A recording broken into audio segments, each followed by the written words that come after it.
Welcome to Dublin Street United Church, which is 150 years old this year.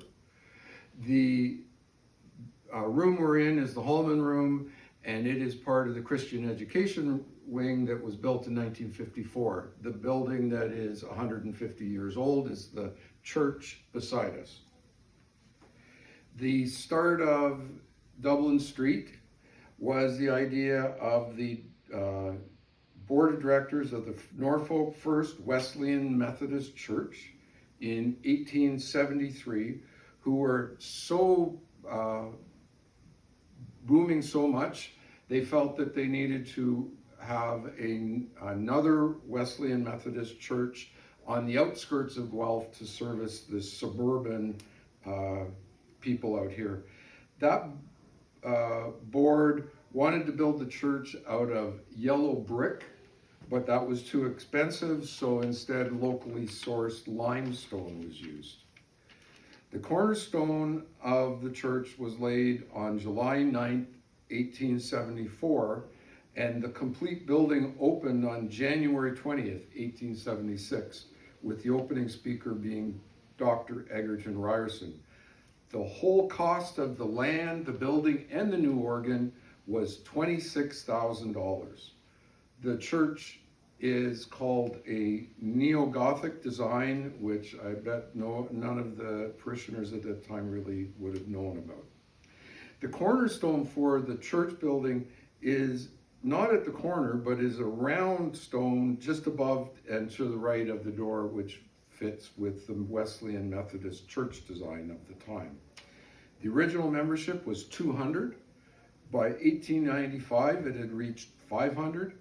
In 1938, it reached a peak of 930, and currently there's about 484 parishioners. In the 1870s, at the back of the church, there were horse sheds for those congregation members coming from further away, but most walked to church. There was a privy, but no water until a pump was installed, whereupon the boys of the congregation would be told probably to carry water to the kitchen. This part we're standing in was built in 1954. Renovations to this part and the back hallway, where you would have come in from the parking lot, were done in 1980. And added a hallway that goes to the manse, which the church had purchased in 1959 to act as the manse being the house that the church owned for the minister.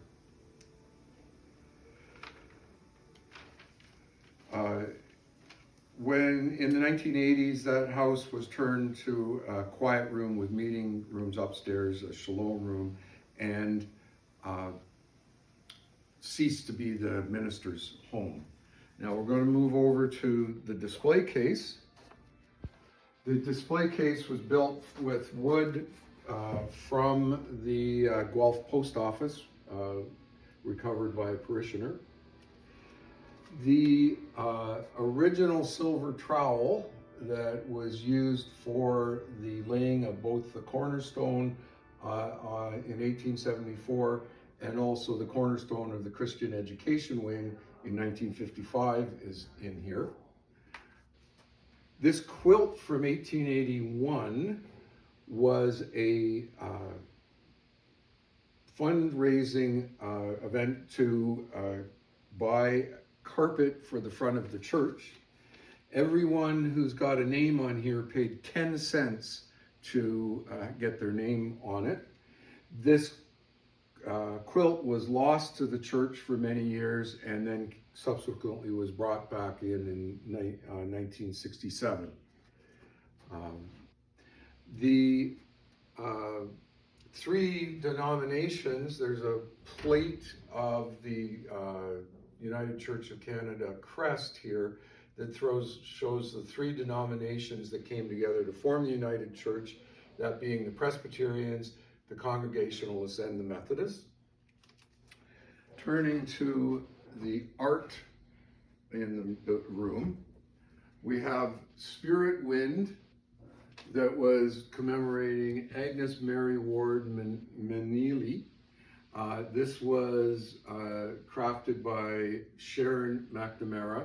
That was done in 1995. The church window and Aboriginal art display here was done by our resident church custodian and artist, Robert Howson. In celebration of the Dublin Street United Church women, this celebration window was created in 2002 by Lynn Chidwick. And then 10 years later, the iris sculpture was done by Steve Lewis, commemorating the 50th anniversary of the UCW. This Epurne was given to the minister who left in 1881, and I expect it was a fancy fruit bowl on somebody's table. It was found in an auction later and then brought back to the, donated back to the church. This quilt is entitled Resurrection Garden, and was designed by Mary Lou Patterson and executed by a number of people in the church at that time.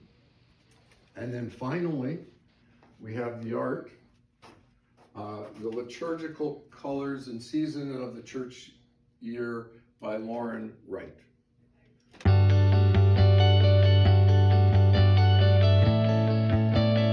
John Wesley reminds us of the founder of the Wesleyan Methodist Church. It's from the 1700s. The original doors to the church and the stained glass are original. And this is apparently quite a common characteristic of the Methodist churches.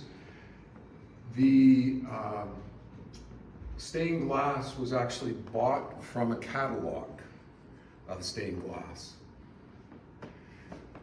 And during COVID, Robert Howson created this From a Fallen Tree art piece with found bits of branch surrounding a cross that was made out of parts of a church pew.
The music that just came out of the organ is not the original organ.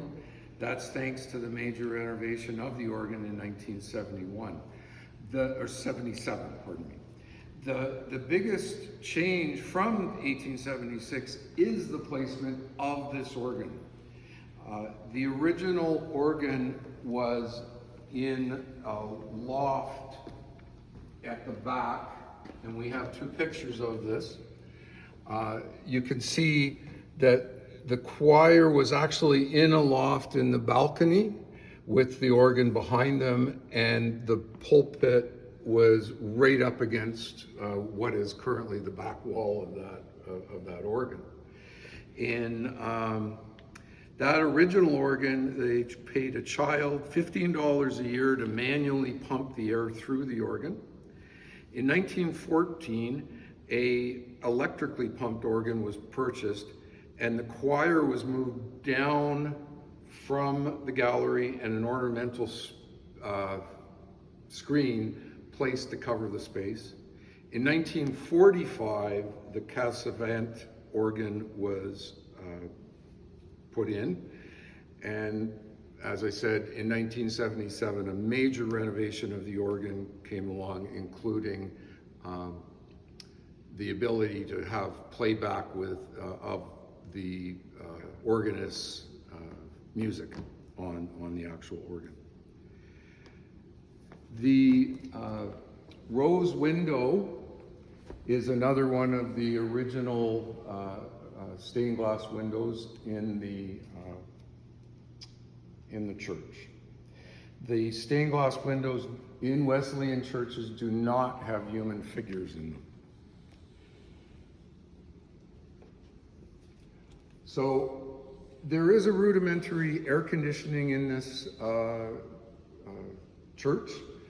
Someone at the beginning of the summer has to crawl up to where those two large grates are, and they take the panels off of it to allow the hot air to go up into the ceiling. I was asked, these are not the original lights in the church.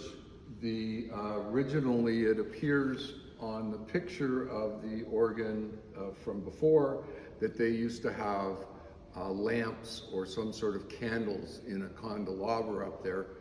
These are now electric powered and have hand cranks that allow them to be brought down and worked on. In the 3 corners of the church are panels memorializing two ministers and a recording secretary. There's a gentleman named Harris in the one back corner, Walker, and Alfred Smith in the other corner. Over in this corner, all in the lit up portion, is a plaque commemorating those members of the congregation who died during the Great War.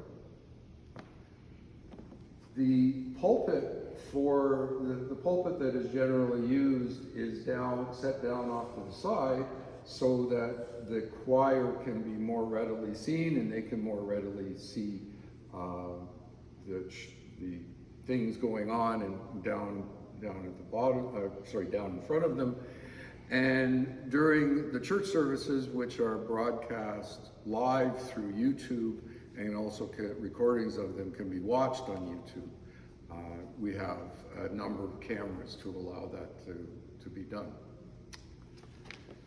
Oh, and then we go over to the baptismal font. This baptismal font was from 1927. This panel, this engraving was done for the members of Dublin Street United Church who volunteered for Canada's fighting forces during the Second World War, with stars noting the ones who did not return. The memorial book is behind this glass case and, behind this glass, and is updated by Stephen Lewis regularly as different members want people to be remembered.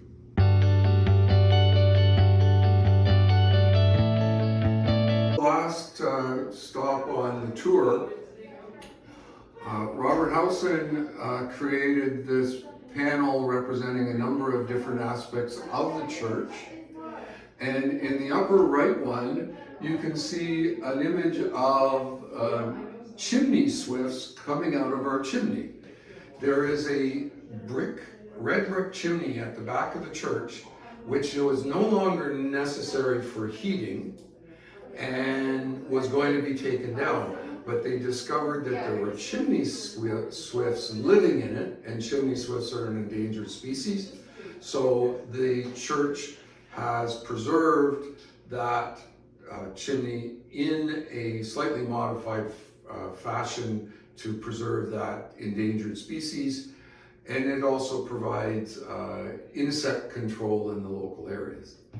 The other thing to point out is that the roof has wooden clouds to make it a little nicer looking space. Well, thank you very much for attending.